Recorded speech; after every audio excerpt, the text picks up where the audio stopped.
ज्योति sir, good morning. स्वागत है आपका। एक तो बहुत बहुत बधाई। बाजार रिकॉर्ड हाई पर हैं जब आप हमारे साथ बात कर रहे हैं। आज सुबह ही फ्रेश हाई लगा है, लगातार तीसरे दिन निफ्टी ने हाई बनाया है और अच्छी मूव ग्लोबल मार्केट्स में भी है, हमारे मार्केट्स में भी है। तो व्यूअर सबसे पहले यही जानना चाहेंगे कि हाई पर हम बात कर रहे हैं, ऑलरेडी अच्छी रैली बाजार में बनी हुई है। इस समय का बाजार का डायरेक्शन आपको कैसा दिख रहा है? बाजार से क्या कुछ समझना चाहिए नए हाई पर सर? देखिए, लास्ट एक साल में तो बहुत अच्छा रिटर्न आ गया है। बाजार जैसे आपने कहा एक हाई पे है, तो यहाँ से थोड़ा रिटर्न एक्सपेक्टेशन कम रखना चाहिए। हो सकता है मार्केट थोड़ा कंसोलिडेशन फेज में आए, थोड़ा टाइम करेक्शन, थोड़ा प्राइस करेक्शन भी आ सकता है। तो है ना, अगले 3 साल 5 साल में बाजार अच्छा ही रहेगा। भारत की इकोनॉमी बहुत अच्छा कर रही है, वर्ल्ड में फास्टेस्ट ग्रोइंग इकोनॉमी रहने वाली है, अर्निंग्स भी अच्छे आ रहे हैं। पर जो वैल्यूएशन अभी है और जो है ना प्राइस परफॉर्मेंस दिया है मार्केट, वहां से थोड़ा कंसोलिडेशन का दरकार है। थोड़ा प्राइस करेक्शन भी हो जाए तो अच्छा है। तो निवेशकों को ये सोचना चाहिए कि थोड़ा बाय ऑन डिप्स करना चाहिए, रादर देन पूरा पैसा आज के बाजार में डालने के लिए। सर, इलेक्शन से पहले थोड़ा बाजार में एक्साइटमेंट बना भी था। जब दिसंबर में स्टेट इलेक्शंस आए थे, उसके बाद एक बड़ी रैली बनी थी। उसके बाद वापस अभी बात की जा रही है 400 सीट्स की, 370 सीट्स की। खैर, इलेक्शन से पहले बाजार का आउटलुक क्या है, नजरिया क्या है? क्योंकि ऑलरेडी हम हाई पर हैं, अभी भी इलेक्शन में 2 महीने हैं, बट ऑलरेडी हम हाई पर हैं। तो क्या यहां से बाजार और एक रैली दिखा सकते हैं या फिर ऑलरेडी प्राइस इन कर चुके हैं बाजार इलेक्शन का आउटकम? तो देखिए, ये जो प्री इलेक्शन इलेक्शन के पहले देखें तो पिछले 9 इलेक्शन में देखें तो 8 इलेक्शन में प्री इलेक्शन रैली आया था। यदि अपने रिजल्ट के 6 महीना पहले खरीदते हो, रिजल्ट के पहले दिन बेच देते हो, तो हर 8 बार है ना अपने को पॉजिटिव रिटर्न मिला। उसमें एवरेज रिटर्न 14% मिला। तो एक तरह से जो प्री इलेक्शन रैली है वो है ना नॉर्म होता है बाजार में। हर बार इलेक्शन के पहले एक रैली देखने मिलता है, इस बार भी रैली देखने मिला। यहाँ से थोड़ा सा कंसोलिडेशन है, तो हो सकता है ज्यादा ऊपर नहीं जावे बाजार। अभी जैसे इलेक्शन रिजल्ट्स अनाउंस होंगे, फिर ओपिनियन पोल्स आएंगे, तो देखना पड़ेगा कैसे है ना सीट के नजरिए होते हैं। पर काफी तक हद तक रैली एक हो चुका है, और यहाँ से बस थोड़ा सा एक करेक्शन आए तो ही बाजार में लेना चाहिए, डिप के लिए रुकना चाहिए। क्योंकि डिप हुए तो थोड़ा सा अपना डाउनसाइड प्रोटेक्शन भी अच्छा हो जावे। आएगा dip sir?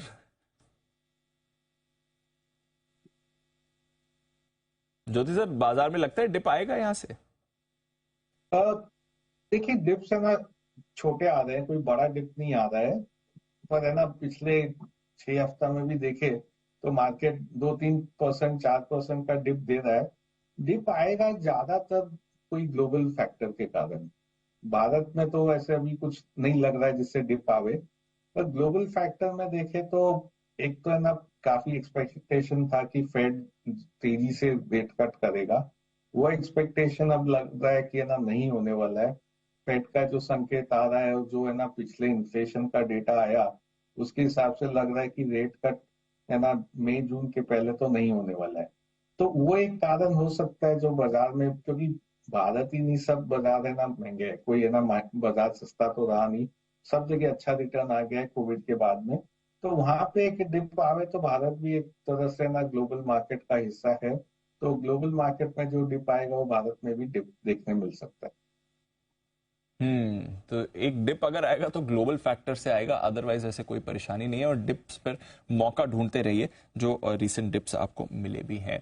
Sir, interest rates की आपने बात करी। खैर, ग्लोबली थोड़ा टाइम लगेगा, जैसे आपने कहा फेड भी इंडिकेशन दे रहा है। हमारे बाजारों में क्या एक्सपेक्ट करना है इंटरेस्ट रेट मूवमेंट को लेकर? पिछली पॉलिसी के बाद गवर्नर साहब के थोड़े कमेंट्स भी बाजार ने दोनों तरह से इंटरप्रेट किए हैं। थोड़ा लिक्विडिटी की भी बात की जा रही है, बट आपका क्या नजरिया है हमारे इंटरेस्ट रेट्स को लेकर?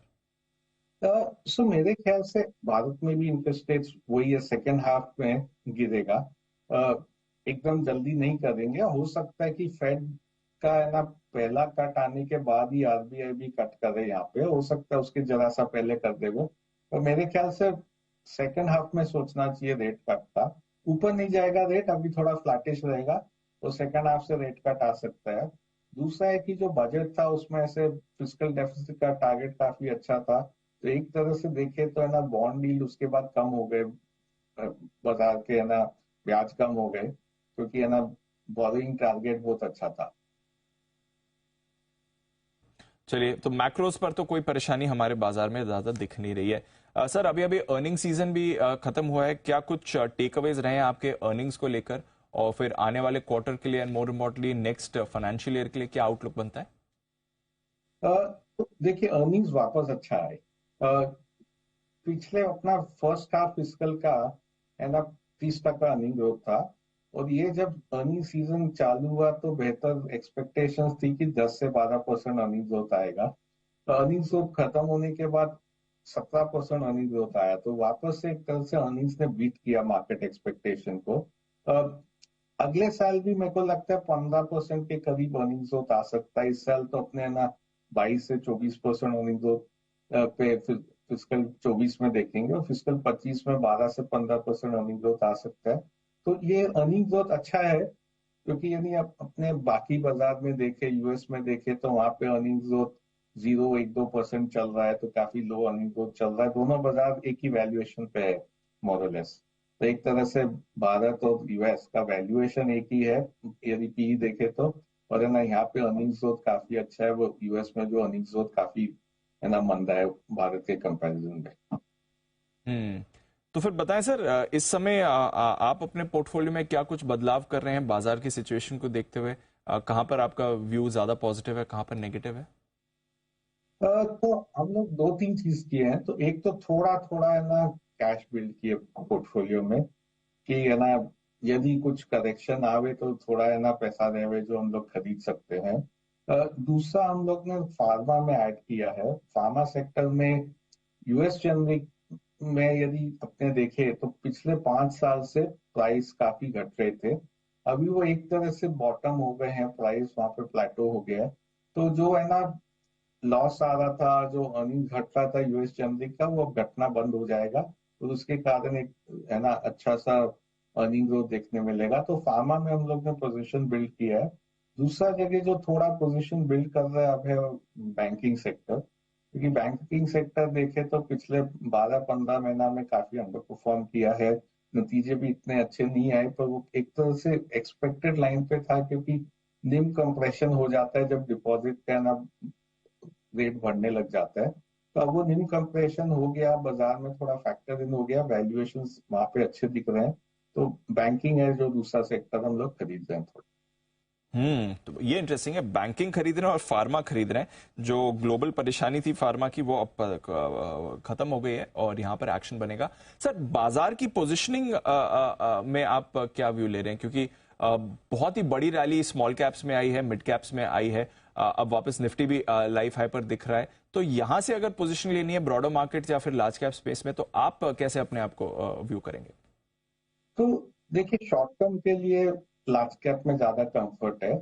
उसके तीन कारण है। एक तो वैल्यूएशन बेहतर है लार्ज कैप में। यदि अपने ना हिस्टोरिकली देखे तो लार्ज कैप ट्रेड होता है करीब 15% प्रीमियम पे स्मॉल कैप के कंपैरिजन में। और अभी है ना वो प्रीमियम निकल गया, अभी दोनों पैरिटी पे ट्रेड हो रहा है। तो एक तरह से स्मॉल कैप रीरेट हो चुका है।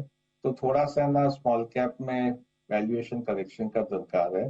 दूसरा यदि देखें तो काफी है ना पैसा बना है स्मॉल कैप में। स्मॉल कैप करीब 50% ऊपर है, लार्ज कैप करीब 22-23% ऊपर है। तो काफी गैप आ गया परफॉर्मेंस में। तो तीसरा देखें तो पिछले एक साल में 1.5 साल में म्यूचुअल फंड में जो फ्लोज आ रहे हैं वो बेहतर ज्यादातर है ना स्मॉल कैप और मिड कैप फंड में आ रहे हैं। तो एक तरह से सबका पोजिशनिंग भी स्मॉल कैप मिड कैप की तरफ हो गया। तो अगले 4-6 महीने में, एक साल में ज्यादा कंफर्ट है लार्ज कैप में। अगले 3-4 साल 5 साल में मेरे को अभी भी स्मॉल कैप अच्छे लगते हैं, क्योंकि जब भी इकोनॉमी अच्छा करेगा तो अर्निंग्स जो स्मॉल कैप के ज्यादा आते हैं लार्ज कैप के कंपैरिजन में। और उसके कारण है ना रिटर्न भी फिर ज्यादा प्रोफाइल बन जाएगा इस वैल्यूएशन के बावजूद। Understood sir. तो नियर टर्म में थोड़ा वैल्यूएशन स्ट्रेस्ड है, लार्ज कैप्स पे ज्यादा फोकस रहेगा, बट अगर आप लॉन्ग टर्म इन्वेस्टर्स हैं, 4-5 साल का नजेरा लगा के चल रहे हैं बाजार में, तो कोई परेशानी नहीं है। मिड और स्मॉल कैप्स अभी भी अच्छी परफॉर्मेंस, आपको बेटर रिटर्न्स दे सकते हैं। ज्योति सर, बहुत बहुत शुक्रिया आज सुबह वक्त लेने के लिए, हमारे साथ बात करने के लिए और बाजार पर अपना नजरिया शेयर करने के लिए। अच्छा एक्शन है बाजार